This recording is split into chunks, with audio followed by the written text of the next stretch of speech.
당신은 살면서 몇 번이나 이런 생각을 해봤나요? 그때 내가 다르게 했더라면, 그때 그 말만 했더라면, 그때 그 선택만 하지 않았더라면.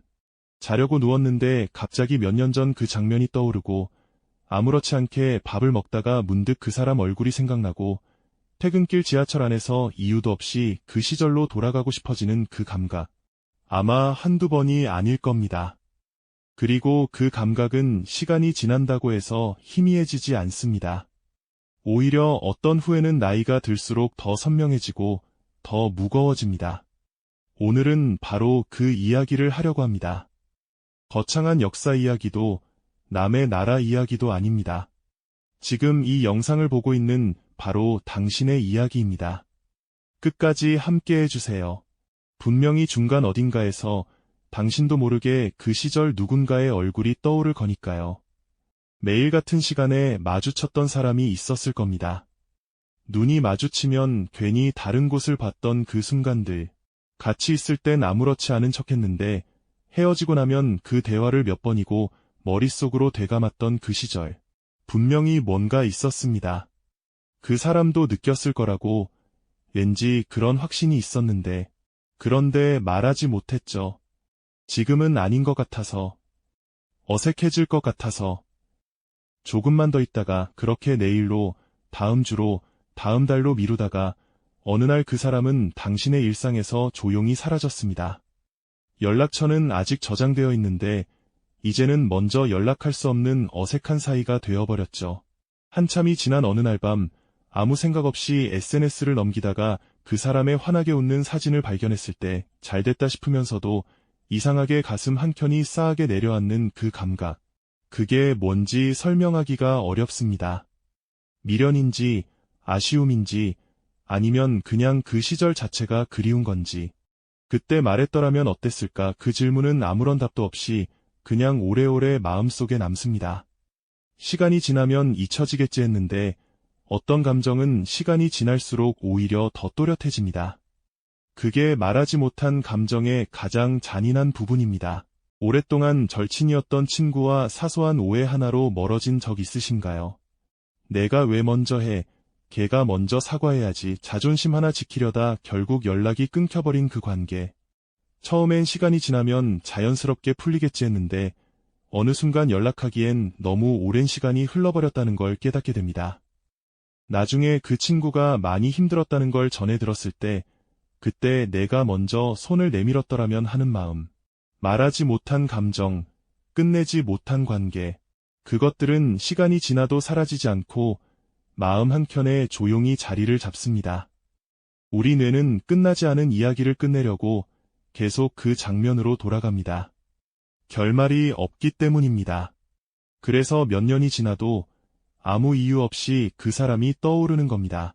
가슴이 뛰는 일이 있었던 적 있으신가요? 그림이든 음악이든 글이든 아니면 그냥 막연하게 뭔가 다른 삶이든 분명히 있었는데 현실이 그 앞을 막아섰습니다.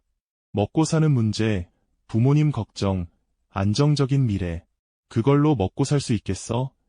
라는 말도 현실적으로 생각해 라는 말도 틀린 말이 아니었으니까 그래서 내려놨고 그래서 지금 이 자리에 있습니다.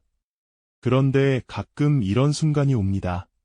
퇴근길 지하철 안에서 이어폰을 꽂고 멍하니 창밖을 바라보다가 월요일 아침 알람이 울릴 때 눈을 뜨기 싫은 그 순간 회의실에 앉아서 아무 생각 없이 펜을 돌리고 있을 때 내가 원해서 이 자리에 있는 건지 아니면 그냥 흘러오다 보니 여기까지 온 건지 헷갈리는 순간 틀린 선택을 한 게 아닌데 그런데 왜 이게 찜찜하게 남는 걸까요?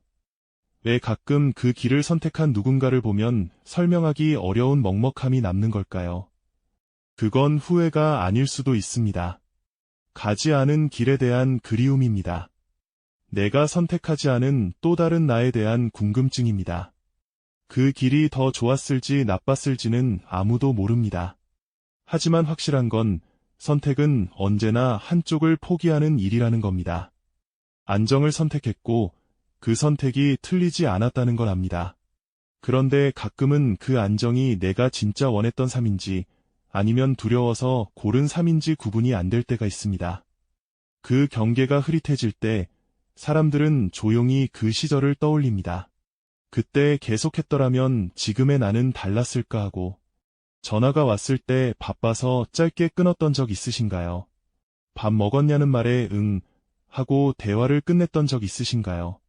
명절에 내려갔다가 하루 이틀 만에 올라왔던 적 있으신가요?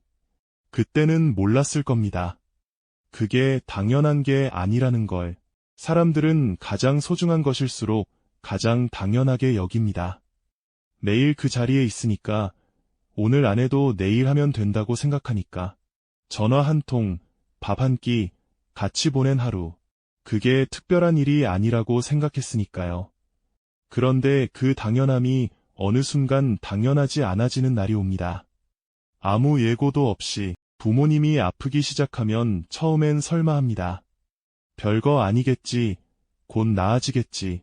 그런데 병원에 모시고 가는 횟수가 늘어나고 계단을 오르시는 속도가 느려지고 밥 먹는 양이 줄어들기 시작할 때 그제야 실감이 옵니다. 이 사람이 영원하지 않다는 걸, 항상 그 자리에 있을 거라고 생각했는데 그게 당연한 게 아니었다는 걸, 병원 침대 위에서 처음 보는 것처럼 작아진 부모님의 손을 잡으면서 그제야 밀려옵니다. 왜 그 전화를 짧게 끊었을까? 왜 그 잔소리를 짜증스럽게 들었을까? 왜 그 밥 한 끼를 다음으로 미뤘을까? 그때는 그게 그렇게 소중한 줄 몰랐습니다.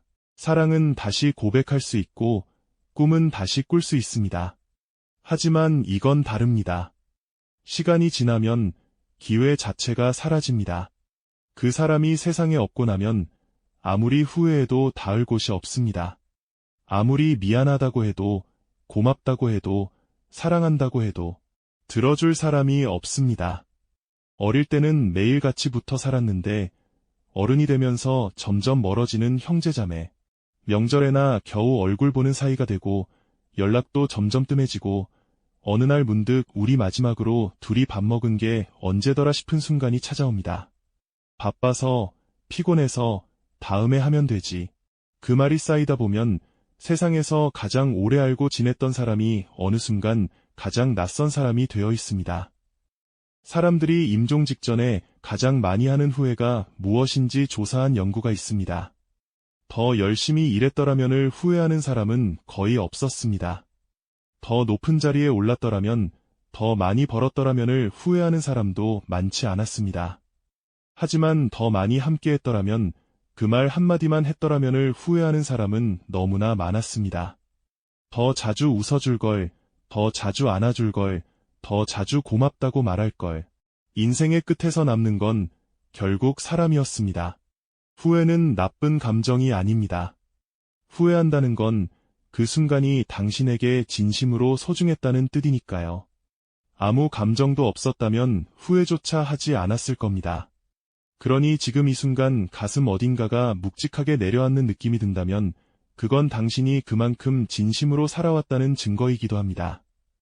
하지만 후회를 그냥 묻어두는 것과 그 후회를 지금의 선택을 바꾸는 데 쓰는 것은 완전히 다른 이야기입니다.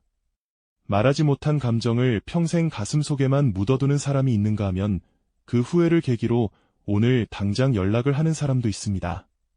포기했던 꿈을 그냥 추억으로만 간직하는 사람이 있는가 하면 늦었다고 생각하면서도 다시 꺼내드는 사람도 있죠. 그 작은 차이가 결국 1년 뒤, 10년 뒤의 삶을 완전히 다르게 만들어 놓습니다. 우리는 늘 다음에 하면 된다고 생각합니다. 다음에 연락하면 되고, 다음에 말하면 되고, 다음에 시작하면 된다고. 그런데 그 다음이 영원히 오지 않는 날이 있습니다. 오늘 떠오르는 얼굴이 있다면, 오늘 전하지 못했던 말이 있다면, 오늘 다시 꺼내고 싶은 꿈이 있다면, 훗날 당신이 이 시간을 돌아봤을 때 그때 왜 그랬을까가 아니라 그때 참 잘했다고 느낄 수 있도록 지금 이 순간이 당신이 앞으로 가장 덜 후회할 선택을 할 수 있는 마지막 기회일지도 모릅니다.